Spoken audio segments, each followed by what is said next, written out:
Assalamualaikum warahmatullahi wabarakatuh. Halo semua, perkenalkan saya Delpia Agustina NIM 2001110096 dari Program Studi Ilmu Administrasi Publik Fakultas Ilmu Sosial dan Ilmu Politik Universitas Riau Angkatan 2020. Video ini saya buat untuk memenuhi tugas ujian akhir semester pada mata kuliah pengambilan keputusan kelas C yang diampu oleh Ibu Mimin Sundari Nasution, SOS MSI. Baiklah, langsung saja. Di sini saya akan coba menjelaskan tentang teori pengambilan keputusan dalam kondisi konflik. Pertama, definisi pengambilan keputusan. Pengambilan keputusan merupakan suatu proses pemilihan alternatif terbaik dari beberapa alternatif secara sistematis untuk digunakan sebagai suatu strategi atau cara dalam penyelesaian suatu masalah. Nah, pada intinya, pengambilan keputusan itu merupakan cara kita terkait bagaimana memilih keputusan yang terbaik dari beberapa pilihan alternatif yang ada, di mana keputusan adalah sebagai pemecahan masalah guna untuk mencapai tujuan organisasi atau perusahaan yang telah ditetapkan. Kedua, konflik. Definisi konflik adalah sebuah masalah yang timbul antara dua orang atau lebih yang biasanya lebih mengarah ke arah yang negatif. Contohnya perseteruan. Konflik ini pada intinya adalah masalah yang mana harus diselesaikan dengan mengambil keputusan yang terbaik. Nah, selanjutnya tentang sebab-sebab adanya konflik. Pertama, terjadi karena adanya proses yang bertahap mulai dari peristiwa sehari-hari, adanya tantangan, kemudian muncullah pertentangan yang disebut juga dengan konflik. Kemudian dalam suatu organisasi yang ingin memiliki tenaga kerja yang handal dan berkualitas, salah satu caranya yaitu dengan mengambil sumber daya manusia yang berasal dari organisasi atau perusahaan lain. Maka terjadilah perebutan tenaga kerja ahli yang profesional. Kemudian konflik juga kemungkinan terjadi karena situasi atau kondisi eksternal. Selanjutnya, jenis-jenis konflik. Secara umum, konflik dibedakan menjadi dua. Yang pertama, konflik destruktif atau disfungsional, yang mana konflik menimbulkan kerugian bagi individu, organisasi, atau perusahaan yang terlibat. Contohnya tawuran. Tawuran antara dua kelompok yang memiliki masalah atau dua individu yang memiliki masalah. Solusinya adalah dilakukannya pendekatan antara individu yang sedang mencari jati diri, biasanya dilakukan oleh guru atau orang tua. Kedua, konflik konstruktif atau fungsional yang dapat menguntungkan pihak-pihak terlibat, baik individu, kelompok, atau perusahaan. Contohnya persaingan antara dua perusahaan dalam meningkatkan pelayanan. Nah, dalam hal ini, setiap masing-masing perusahaan akan meningkatkan kualitas pelayanan dan mengembangkan kualitas produk dari masing-masing perusahaannya. Persaingan bukan untuk menentukan atau menjatuhkan, tetapi sama-sama meningkatkan kualitas dari masing-masing perusahaannya. Sedangkan dalam organisasi ada 5 jenis konflik. Pertama, konflik dalam diri individu.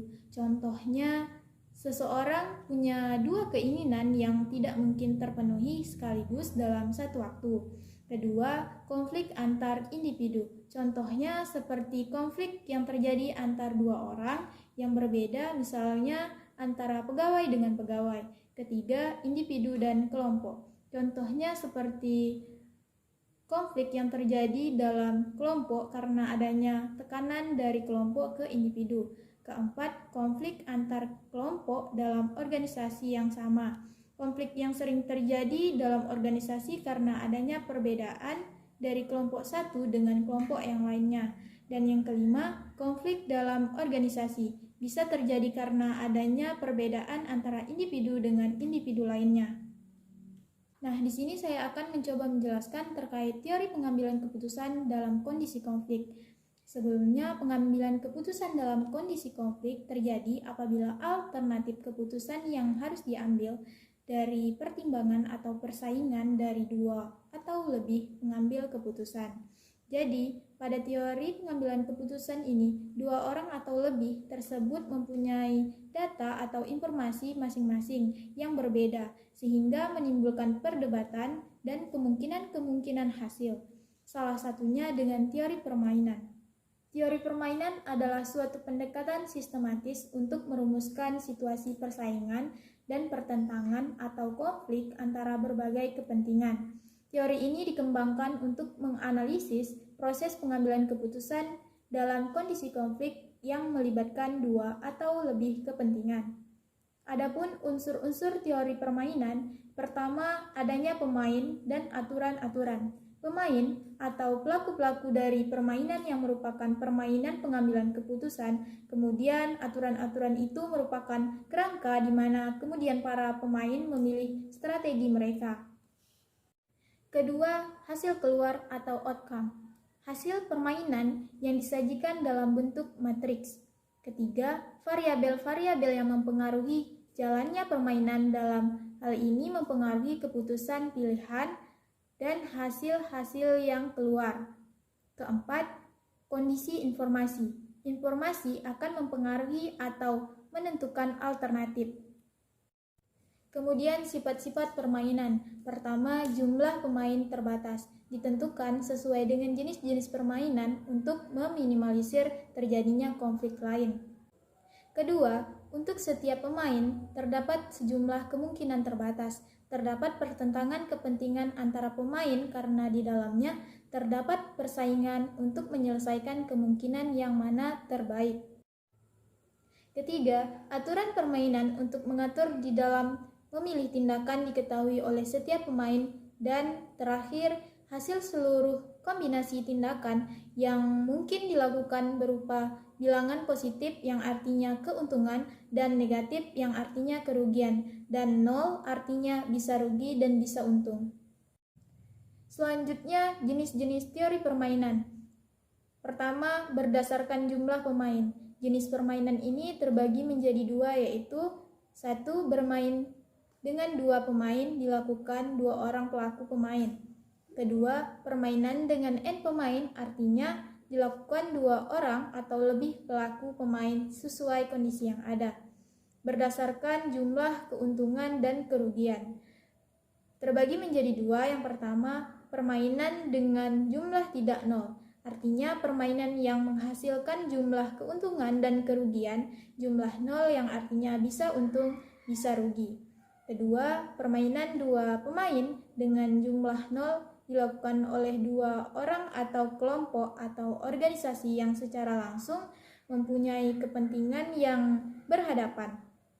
Disebut berjumlah nol karena keuntungan atau kerugian satu pemain adalah sama dengan pemain lainnya. Permainan ini terbagi menjadi dua, yaitu pertama, permainan strategi murni, yaitu penyelesaian masalahnya dilakukan dengan konsep maksimin untuk pemain atau perusahaan baris, dan konsep minimalis untuk pemain atau perusahaan kolom.